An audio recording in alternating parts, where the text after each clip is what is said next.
welcome back to my YouTube channel. My name is Shivangi Lahoty, aka your designer Didi, and in today's episode of Fashionable Sundays, I will be talking to all my NIFT 2021 aspirants about Creative Ability Test or CAT, just as promised.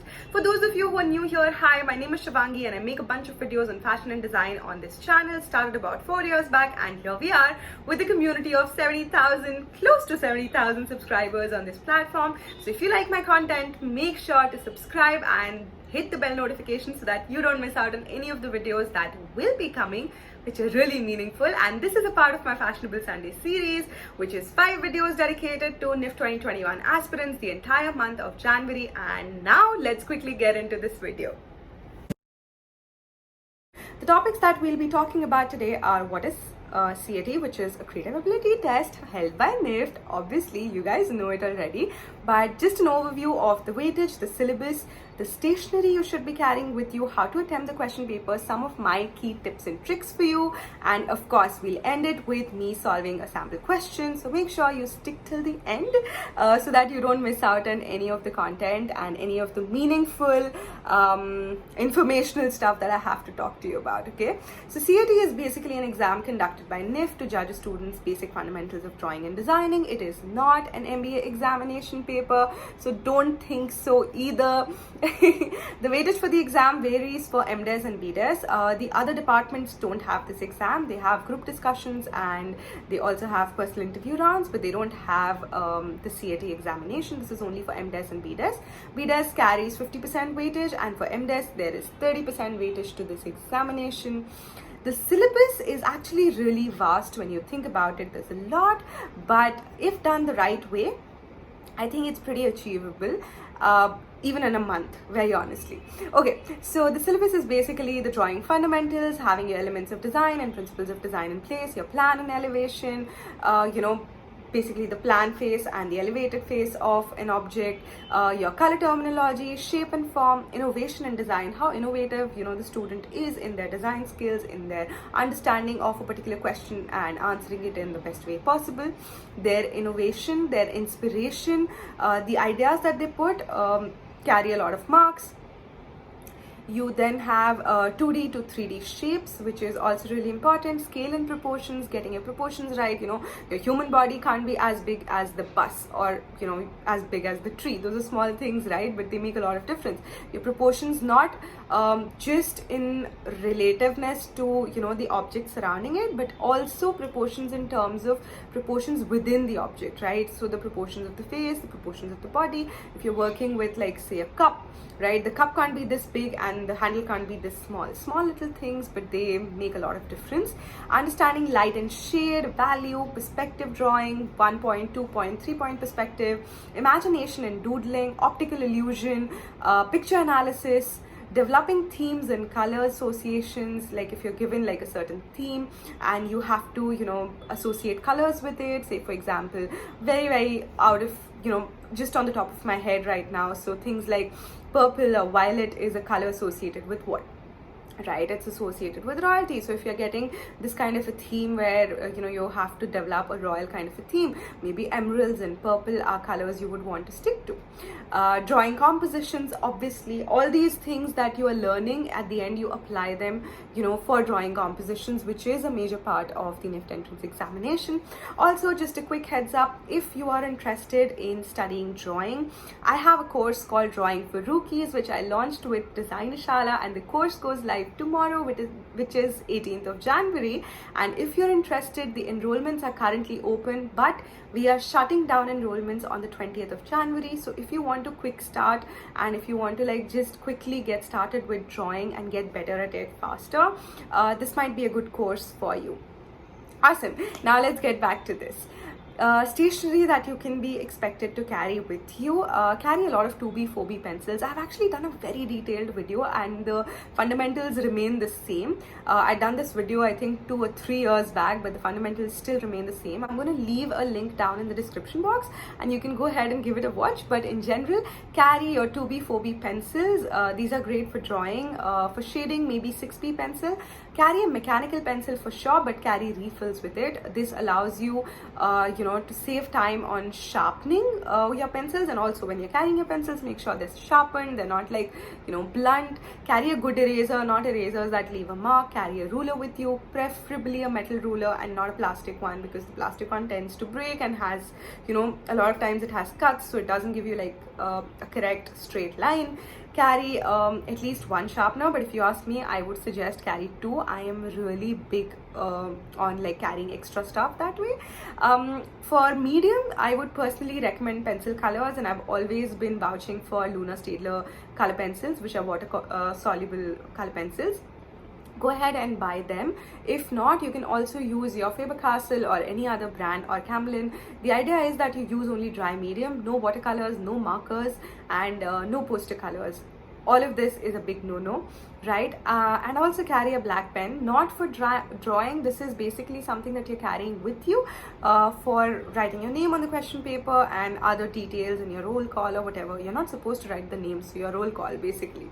Also carry a handkerchief. You can't carry a piece of tissue because again, in an examination hall, you can't carry any sort of paper with you, right? So carry a hanky so that while you're sketching, your hand, tends to smudge, and you avoid your pencil marks basically coming here on your hand, and then it's smudging the entire paper, which doesn't look really nice. Again, things I have spoken about in depth a lot of times in the past as well, but sometimes I just feel that you guys don't get it.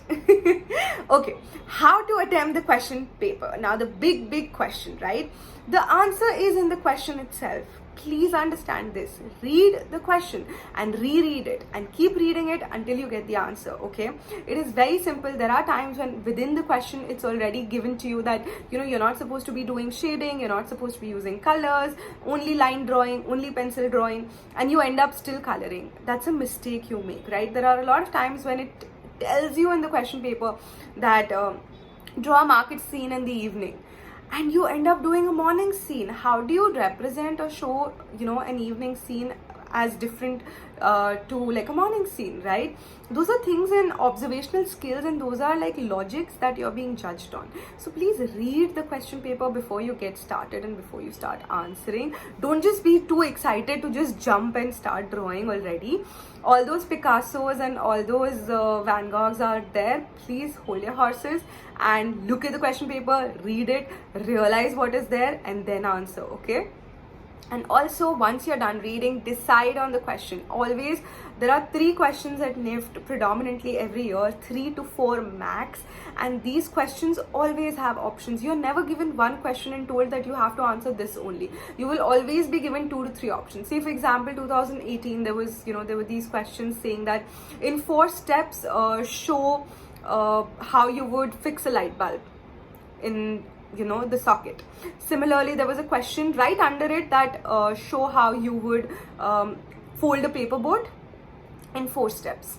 And these are questions that have come in the previous years, and they've always come with options, right? So even if you're supposed to do like a composition, they'll always give you options. They'll tell you do a market scene, or do a vegetable seller, vegetable market scene, or do like a doctor's clinic and things like that. So make sure that you read the question and choose your options depending on your strength. And in pencil market, please understand you have to do it depending on your strengths, okay?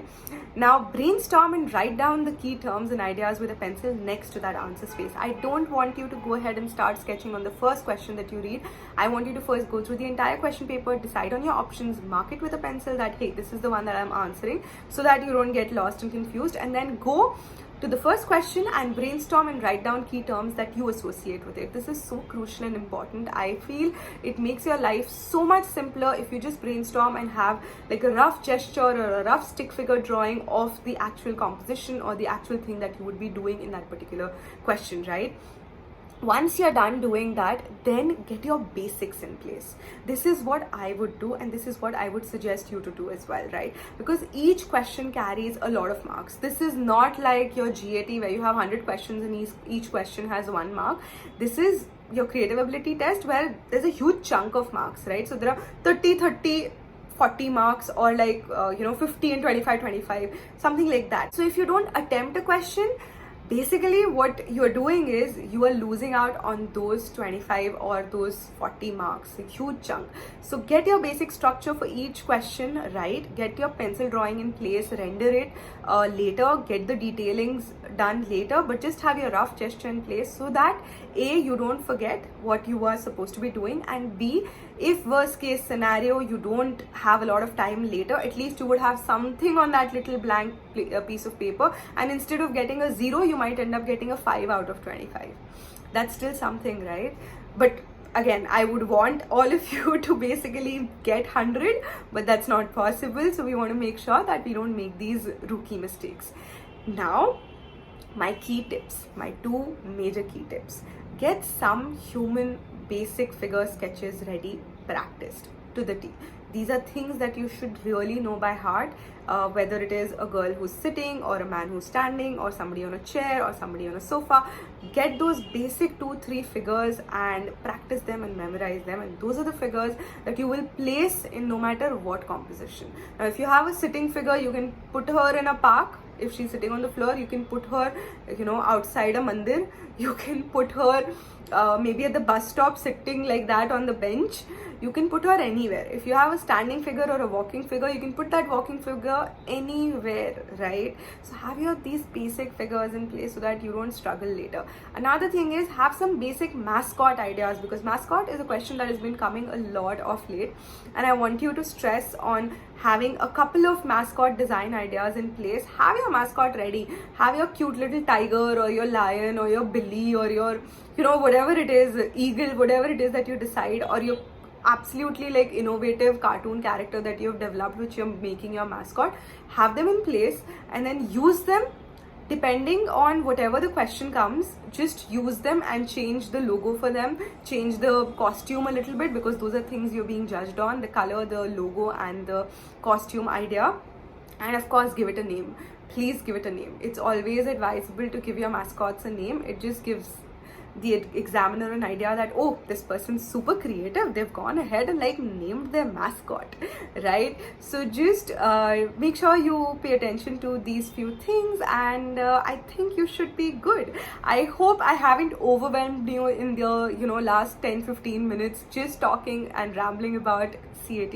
I know it's really difficult to do everything, and it might sound a little overwhelming, but just start. Okay, just start and you'll eventually get there. Also, I'm going to show you a quick demo of a sample question now. So we'll move to my desk and I'll do that, and then that's it for this video. If you enjoyed watching, make sure you hit the subscribe button, like, share, and continue supporting, and leave a comment down below if you enjoyed it. Bye.